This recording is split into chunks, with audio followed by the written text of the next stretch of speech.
ఎందుకు వచ్చిందో తెలుసా? ఆ జనాంగం అంతటి మీద ఆయన కనుదృష్టి ఉందా అంటే ఉన్నది.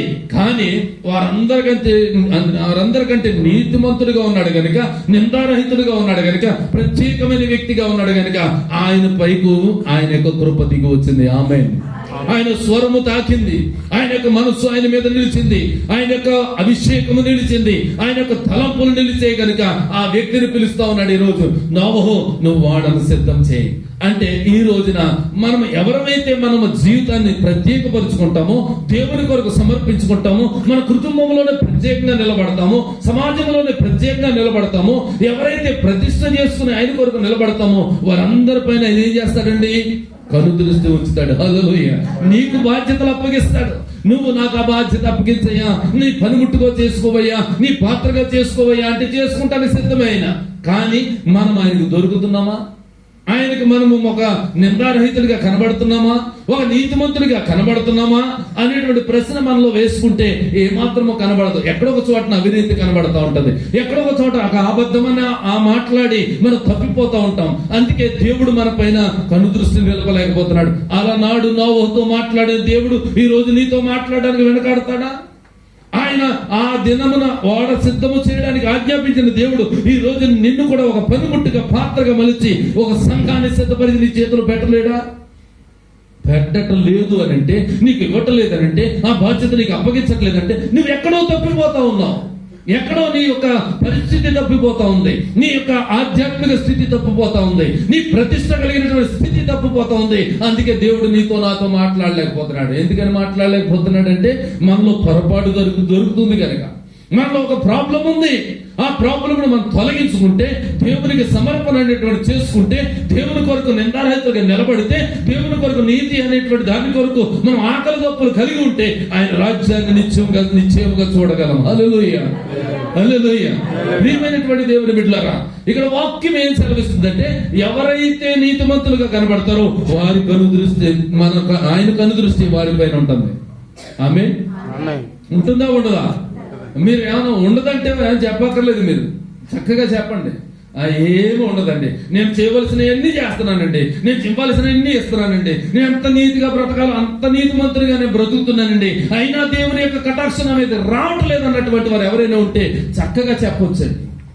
ఎందుకనండి మన మీదకి రావట్లేదు? ఆయన స్వరం మనతో ఎందుకు మాట్లాడట్లేదు? ఆయన స్వరం మనల్ని ఎందుకు తాకట్లేదు? ఆయన మనతో ఎందుకని ఆ మాట ఇలా చేయరా, ఇలా ఉండరా అని ఎందుకని చెప్పలేకపోతున్నాడంటే, నీలో పొరపాటు కనబడుతుంది కనుక. నాలో పొరపాటు కనబడితే నాకు కూడా చెప్పడం. ఎవరిలో పొరపాటు కనబడినా సరే వారికి బాధ్యతలు అప్పగించడం. ఈ రోజున వాడ కట్టడం అంటే మామూలు మాట కాదు. ఎక్కడ కడుతున్నాడు ఈయన? సముద్రం పక్కన. ఎక్కడ? ఊరి మధ్యలో కడుతున్నాడు. సముద్రం ఉందా? అక్కడ లేదు. పోనీ ఏదైనా గోదావరి ఉందా, నది ఉందా అంటే ఏదీ లేదు. లేని ప్రాంతంలో ఒక వాడను సిద్ధపరుస్తున్నాడంటే మనం ఇప్పుడున్నటువంటి టెక్నాలజీని బట్టి ఒక వాడ ఎక్కడైనా తయారు చేసి తీసుకెళ్ళొచ్చేమో. ఒక వాడను ఆయన ఉన్నారండి, మా బావగారు బాలరాజు గారు, వాడల్లో ఆయన ఇంజనీర్ గారు, వాడల్లో ఇంజనీరింగ్ పని చేస్తూ ఉంటారు ఆయన.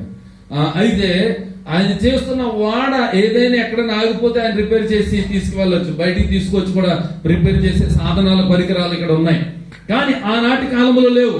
చాలా ఎత్తైనటువంటి వాడ, 3 అంతస్తులు కలిగినటువంటి వాడ, అరలుగా కట్టబడిన వాడ, చిట్టి సారకపు రాణుతో కట్టినటువంటి వాడ, ఎంతో బలమైనటువంటిది, ఎంతో బరువైనటువంటిది, ఎంతో దృఢమైనటువంటిది.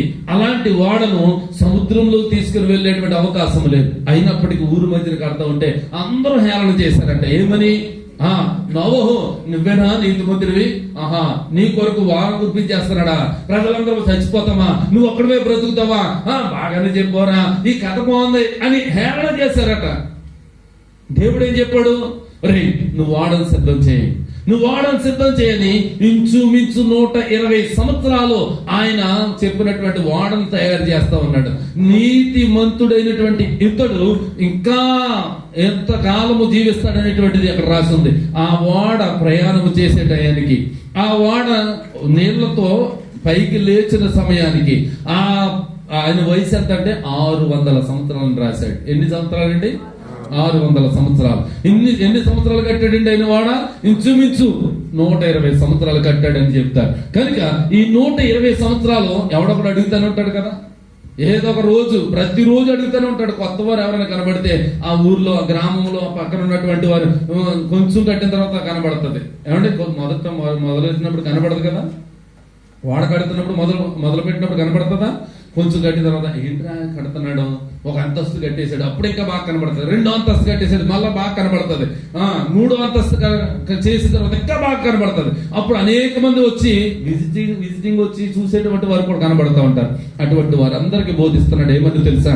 రే, మహాప్రలయం వస్తూ ఉంది, జల ప్రవాహం అనేటువంటిది కురవబడుతూ ఉంది, ఆకాశపు ధూములు వెప్పబడుతున్నాయి, సముద్రం వలె ఈ యొక్క భూలోకం అంతా కూడా మునిగిపోయేటువంటి అవకాశం ఉంది. కనుక ప్రతి ఒక్కడు కూడా ఆయన రాకడ సిద్ధపరచుకుని మీరందరూ కూడా వాడలోకి రావాలి. ఇది రక్షణ వాడ, రక్షించేవాడా, కాపాడేవాడా, మిమ్మల్ని కనికరించేవాడా, మిమ్మల్ని బ్రతికించేవాడా, మిమ్మల్ని జీవింపజేసేవాడా, ఈ జీవం అనేటువంటి వాడలోనికి మీరు రావాలి అని ఆయన చాటించినటువంటి సందర్భాలు ఉన్నాయి. హేళన చేసిన వారందరూ వారు ఏం చేశారంటే దేవుని మాటలు లెక్క పెట్టలేదండి, నోవహు మాటలు లెక్క పెట్టలేదండి.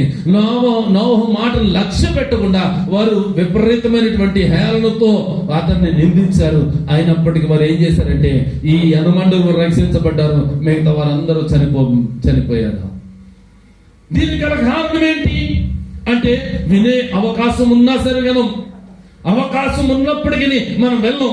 దేవుని మాటలు మన పక్కకి వస్తున్నప్పటికీ, మన చెవిలోకి చొచ్చుతున్నప్పటికీ ఆ మాటలకు మనం చెవి యొక్కం. ఎక్కడ చూస్తామంటే మొబైల్లో ఏదైనా మంచి జోక్ వస్తే చూస్తాం, ఏదైనా సినిమా బిట్టు, ఏదైనా జోక్ అలాంటివి, లేకపోతే హాస్యం అనేటువంటిది వస్తే మనం చూస్తూ ఉంటాం. ఇలాంటివన్నిటిని మనం ఎడిక్ట్ అయిపోయి పొందుతున్నాం తప్ప దేవుని మాటలకు లక్ష్య పెట్టేటువంటి అవకాశం మనం ఇవ్వట్లేదు. అందుకనే దేవుడు ఏం చేస్తున్నాడంటే నీతిమంతుల పైన దృష్టి ఉంచుతా ఉన్నాడు. హల్లెలూయా. అందుకే ఈ రోజు దేవుడు మనతో మాట్లాడుతున్న మాట ఏంటంటే, ఎవరు చూడండి, తలుపులు మూయడానికి వాడంతా తయారు చేశాడండి. ఎవరండి? నోవహు, నోవహుతో ఉన్నటువంటి 3 బిడ్డలు, 3